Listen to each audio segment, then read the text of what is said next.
এইভাবে ছাড়াবো। পরিষ্কার করে ছাড়াতে হবে, সাইডের এই চুলগুলো ফেলে দিতে হবে।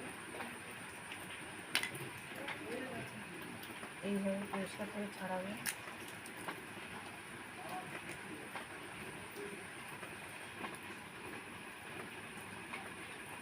এইভাবে ছাড়াবে।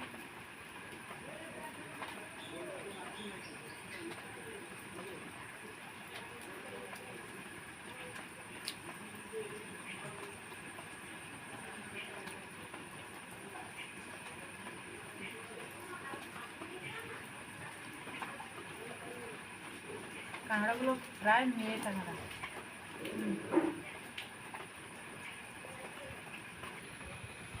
কতটা ঘি বেরিয়েছে, হলুদ কালো, বেশ দেখতে সুন্দর লাগছে ঘিগুলো, অনেকটা ঘি বেরিয়েছে। যাই হোক, দেখতে থাকুন, সঙ্গে থাকুন কেমন করে কাঁকড়ার এই টক রান্না করি। কাঁকড়ার টকে দেব পরিমাণ মতন লবণ, হলুদ, চিনি 1 চামচ, 3টে শুকনো লঙ্কা, অল্প তেঁতুল, যতটা লাগবে ততটাই নিয়েছি। আপনারা বেশি লাগলে বেশি নেবেন, আমার যতটা পরিমাণ ততটাই আমি নিয়েছি। 5 ফোঁটন, আর দেব পরিমাণ মতন তেল। আর এই যে কাঁকড়া, আমি উনানটা ধরিয়ে নিচ্ছি, আপনারা সঙ্গে থাকুন, দেখতে থাকুন। উনানটা আমি ধরিয়ে নিয়েছি। এবার আমি দিয়ে দেবো কড়াইতে সর্ষের তেল।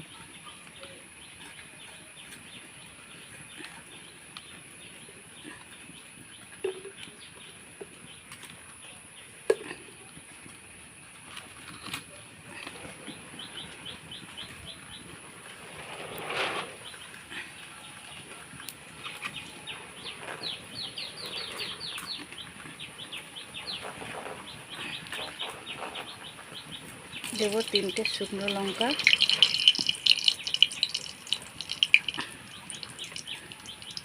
5 ফোঁটন,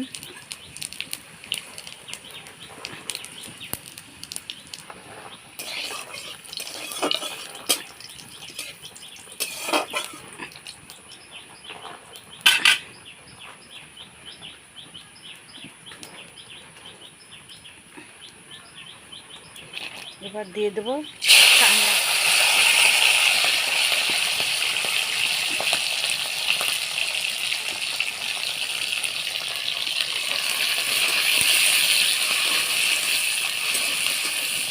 খুব অল্প সময়ে টকটা রান্না করা যাবে। অন্যান্য রান্না করতে যতটা সময় লাগে, টক রান্না করতে অতটা সময় লাগবে না।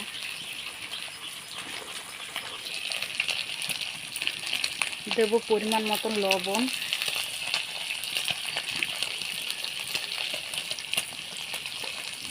হলুদের গুঁড়ো,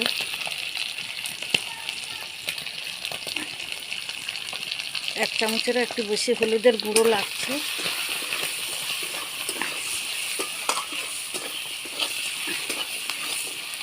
কাঁকড়াগুলো আমার ভাজা হয়ে গেছে। এবার আমি তেঁতুল গোলা জলটা ওর মধ্যে দিয়ে দেবো।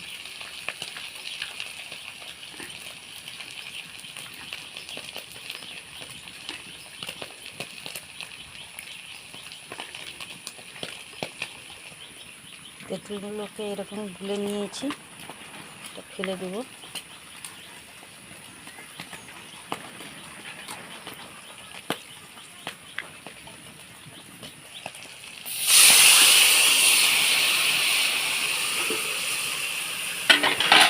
এক বাটি জল দিয়েছি, আরেক বাটি জল দিয়ে দেবো, কারণ তেঁতুল টক যত ফুটবে তত খেতে ভালো লাগবে।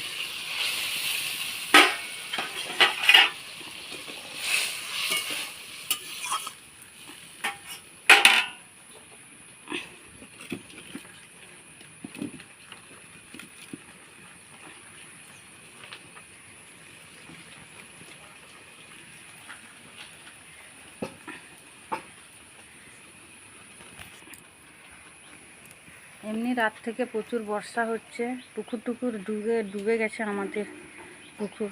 আর এই চারধারে কেমন ভিজে ভিজে মতন, পুকুর থেকে জল উঠেছে, ভিজে পা একদম গর্ত হয়ে ঢুকে যাচ্ছে, এরকম অবস্থা।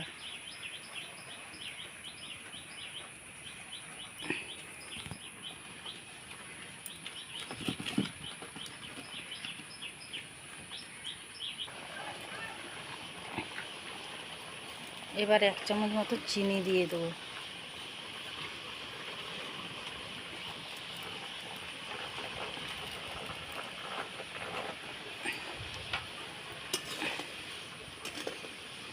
দেখো কাঁকড়ার মধ্যে কত সুন্দর ঘিগুলো বসে গেছে, কি সুন্দর হয়ে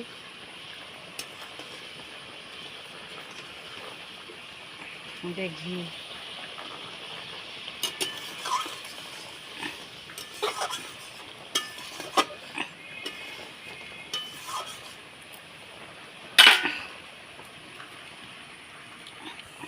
কাঁকড়ার টকটা আমার রেডি হয়ে গেছে। এবার আমি নামিয়ে আনবো। নামিয়ে আনার আগে একটু সর্ষে তেল অল্প করে উপর থেকে দিয়ে দেবো।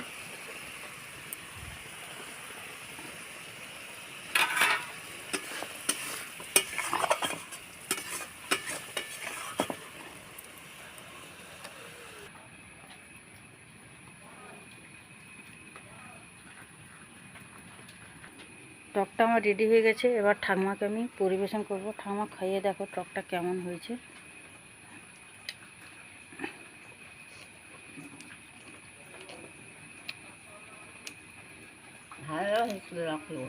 ভালো হয়েছে। ঠাকুমার তো দাঁত নেই, একধারে চিবাচ্ছে। ঠাকুমার দাঁত নেই, দেখি দাঁত দেখি, দাঁত দেখি। এ মা, ঠাকুমার একদম দাঁত নেই। কাঁকড়াগুলো কোথায়, কাঁকড়াটা কোথায় খাচ্ছে, চিবোচ্ছে। যাই হোক, ঠাকুমা খেয়ে বলছে ভালো হয়েছে। আপনারা বাড়িতে এইভাবে তেঁতুল দিয়ে চিতি কাঁকড়ার টক রান্না করে খাবেন। ভালো লাগলে লাইক কমেন্ট শেয়ার করবেন। বিদায় নিয়ে নিচ্ছি সুজাতা রান্নাঘর থেকে। সবাই ভালো থাকবেন। নমস্কার।